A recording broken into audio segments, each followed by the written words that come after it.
Hi friends, అందరూ ఎలా ఉన్నారు? Welcome to Shivaseshu vlogs. ఈరోజు ఎంతో టేస్టీ అయిన బంగాళదుంప ఫ్రై, అదేనండి పొటాటో ఫ్రై ఎలా ప్రిపేర్ చేసుకోవాలో చూసేద్దామా. పొటాటో ఫ్రై అంటే చాలా ఇష్టం కదండి పిల్లలకి, అది హెల్దీ కూడా. దానికి కావాల్సిన పదార్థాలు ఏమిటో చూసేద్దామా రండి. మరి ముందుగా పచ్చిశనగపప్పు ఒక స్పూన్ తీసుకుందామండి, ఒక స్పూను జీలకర్ర, పెద్ద ఆనియన్ కట్ కట్ చేసుకొని ఇలా ముక్కలుగా పక్కన పెట్టుకుందాం. 2 పచ్చిమిర్చి కూడా తీసుకుందామండి. ముందుగా స్టవ్ ఆన్ చేసుకొని ఇలా హై ఫ్లేమ్లోని బాండీ హీట్ అయిన తర్వాత ఆయిల్ వేసుకొని పోపు దినుసులు కూడా వేద్దాము. వేసిన తర్వాత అవి బాగా ఫ్రై అయిన తర్వాత మనం కట్ చేసి పక్కన పెట్టుకున్నాం కదా, ఈ ఆనియన్స్ ముక్కలను కూడా వేసి బాగా ఫ్రై చేద్దాం.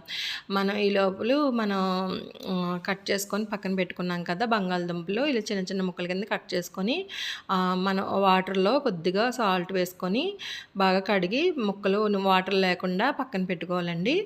పక్కన పెట్టుకున్నాం కదా, తర్వాత ఇలాగా ఆనియన్స్ బాగా ఫ్రై అయిన తర్వాత బంగాళదుంప ముక్కలు వేసుకొని ఇలా ఫ్రై చేసుకుందాం. చక్కగా కలిసేలాగా ఫ్రై చేసుకుందాం. కలిసిన తర్వాత అప్పుడు ఒక స్పూన్ సాల్ట్ వేసుకుందామండి. ఇలా సాల్ట్ వేసుకొని ఒకసారి మళ్ళీ ఇలా ఫ్రై చేసుకుందాం. ఫ్రై చేసుకొని ఇలా మీడియం ఫ్లేమ్లోనే 5 మినిట్స్ ఇలా మగ్గనిద్దాం మూత పెట్టేసుకొని. ఇలా చూడండి 5 మినిట్స్ అయిపోయినాయి కదా, చూస్తే చక్కగా వాటర్ అన్నది మగ్గిపోతుందండి బంగాళదుంపలోని. ఇలాగా హై ఫ్లేమ్లోనే పెట్టుకుందాం. పెట్టిన తర్వాత బంగాళదుంపలో వాటర్ అన్నది ఏదైతే ఉంటుందో అదంతా చక్కగా అబ్జర్వ్ అయ్యేలాగా మనకి బాగా ఫ్రై అయ్యేలాగా హై ఫ్లేమ్లోనే ఫ్రై చేసుకుందామండి. చూడండి ఇలాగా ఫ్రై అవుతుంది కదా బంగాళదుంపలు. కొద్దిగా మూత పెట్టి మనం మగ్గనిస్తే అవి కొద్దిగా మెత్తబడతాయి, చక్కగా ఫ్రై అవుతాయి అన్నమాట అండి. మనం సాల్ట్ కూడా వేసుకున్నాం కదా, అది ముక్కలకు కూడా బాగా పడుతుంది.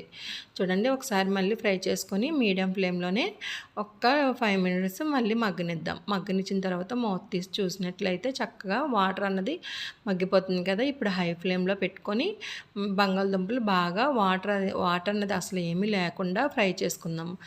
చూడండి ఇప్పుడు చక్కగా మగ్గిపోయినాయి. చూడండి బంగాళదుంపలు అనేది మనకి ఇలాగా ఫ్రై అయిపోతాయి. మనం ఇలాగ వేయించుకుంటే మనకి రోటీస్లోకి, చపాతీల్లోకి, రైస్లోకి, ఫ్రైడ్ రైస్ అలాంటి వాటిలోకి అన్నిటిలోకి బాగుంటుంది. ఇలా చూడండి నేను మగ్గిందో లేదో అనేది నేను ఒకసారి చూస్తున్నాను. వేడిగా ఉన్నప్పుడు నేను ఇలాగా చూస్తానండి, నాకు కొద్దిగా అలవాటే. కాకపోతే మీరు అలాగ వేడివేడిగా చేతితో పట్టుకొని చూడొద్దు. చల్లగా అయిన తర్వాత చూడండి మగ్గిన తర్వాత ఇలాగా ఆయిల్ అనేది కొద్దిగా సపరేట్ అయిన తర్వాత ఇలాగ పక్కకి ముక్కలు ఇలాగా తీసేసుకొని కొద్దిగా అల్లం వెల్లిపాయ పేస్ట్ వేసుకొని దానికి పచ్చివాసన పోయేలాగా ఇలా మగ్గనిద్దాం. ముందు మగ్గనిచ్చిన తర్వాత పసుపు వేసుకుందాం. ఒక హాఫ్ స్పూన్ పసుపు వేసుకున్నానండి నేను. ఫ్రైలోకి కొద్దిగా పసుపు అన్నది వేసుకుంటాం కదా, మనం ఫ్రైలోకి వేసుకుంటే ముక్కలకి చక్కగా పట్టి అది డిఫరెంట్ టేస్ట్ వస్తుందండి.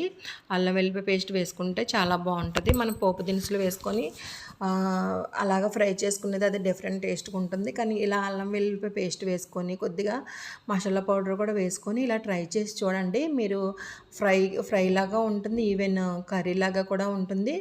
చక్కగా మనకి అన్నిటిలోకి బాగుంటుంది. పిల్లలకి స్కూల్కి వెళ్ళే టైంలో మనం ఫాస్ట్గా ఏదైనా కర్రీ చేయాలి, స్పెషల్గా వాళ్ళు తినేలాగా ఇష్టంగా తింటారు పిల్లలు. బాక్స్ని అయితే ఖాళీ చేసి తీసుకొస్తారండి ఇంటికి, అంత టేస్టీగా ఉంటుంది. ఇలా ప్రిపేర్ చేసుకొని మీరు పిల్లలకి బాక్సెస్ స్కూల్కి వెళ్ళేటప్పుడు లంచ్ బాక్స్లో పెడితే వాళ్ళు ఇష్టంగా తింటారు. మళ్ళీ మిమ్మల్ని చేసి పెట్టమని మిమ్మల్ని అడుగుతారండి. చూడండి ఇలాగా ఫ్రై అయిన తర్వాత అల్లం వెల్లిపాయ పచ్చివాసన పోయిన తర్వాత ఇలాగ 1/2 టీ స్పూన్ కారం వేసుకోండి. ఇది హై ఫ్లేమ్లోనే ఇలా ఫ్రై చేయండి. ఎందుకంటే కారం వేసినప్పుడు కారం స్మెల్ రాకుండా మనం ఇలాగా హై ఫ్లేమ్లోనే ఫ్రై చేసుకుంటే ఎంతో టేస్టీగా ముక్కలకి అన్నది ఇలాగా బంగాళదుంప అంతా కలిసేలాగా ముక్కలకి అన్నది కారం వాసన లేకుండా చక్కగా ఫ్రై అవుతుందండి. మనకు చూడండి ఆయిల్ అన్నది సపరేట్ అవుతుంది. చక్కగా వాటర్ కూడా లేకుండా ఇలా వేయించుకుంటే మన పిల్లలు ఇష్టంగా తింటారండి. రోటీస్, చపాతీల్లోకి, రైస్లోకి అన్నిట్లోకి బాగుంటుంది. ఇప్పుడు ఉప్పు ఎలా సరిపోయిందో లేదా మనం చూసుకుందాము. అంటే ఇప్పుడు మనం వేగుతున్నప్పుడే ఉప్పు చూసుకున్నామంటే బాగుంటుందండి. లేదంటే తర్వాత వేసుకోవాలంటే ఉప్పు కూడా మనకి అంతగా టేస్ట్కి కర్రీకి రాదు. అందుకని ఇప్పుడే మనం వేడిగా ఉన్నప్పుడే కర్రీ వేగుతున్నప్పుడే మనం ఉప్పు కూడా అడ్జస్ట్ చేసుకొని చూసుకొని సాల్ట్ అన్నది వేసుకుందామండి. కల్లుప్పు అయితే వేయొద్దు, ఎందుకంటే ఫ్రై కాబట్టి అది కరగదు. ఇప్పుడు మనం సాల్ట్ వేసుకుందాం. సాల్ట్ వేసుకొని చక్కగా సరిపడేలాగా సాల్ట్ అడ్జస్ట్ చేసుకొని మీరు వేసుకొని లాస్ట్‌లో నేను సీక్రెట్ ఇంగ్రీడియంట్ అని మీకు ఎప్పుడు ప్రీవియస్ వీడియోలో నుంచి చెప్తూనే ఉంటాను కదా ఫ్రెండ్స్ మీకు. అది నేను సీక్రెట్ ఇంగ్రీడియంట్ అది ఏం కాదండి, మామూలు మసాలా దినుసులన్నీ ఫ్రై చేసుకొని ఇలా పౌడర్‌గా మిక్సీ పట్టుకున్నాను. ఇదే మన స్పెషల్ మసాలా ఇది. మీకు కూడా కావాలంటే కామెంట్ చేసి నాకు శివశేష బ్లాగ్‌లో కామెంట్ చేసి నాకు పోస్ట్ చేయండి. ఇలాగ లాస్ట్‌లో మసాలా అన్నది హాఫ్ టీ స్పూన్ వేసుకున్నానండి. నా దగ్గర చిన్న స్పూన్ ఉంది, దాంతో వేసుకున్నాను. చిన్నగా వేసుకుంటే సరిపోతుంది. ఎందుకంటే కారం కూడా ఎక్కువ పిల్లలు ఇష్టపడరు కదా.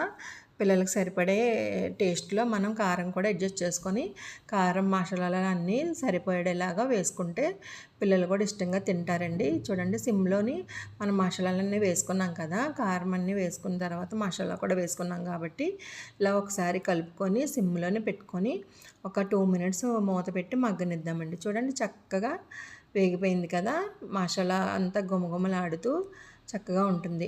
ఇలా మగ్గనిచ్చాం కదా, ఇంకా సర్వింగ్ ప్లేట్లో తీసుకొని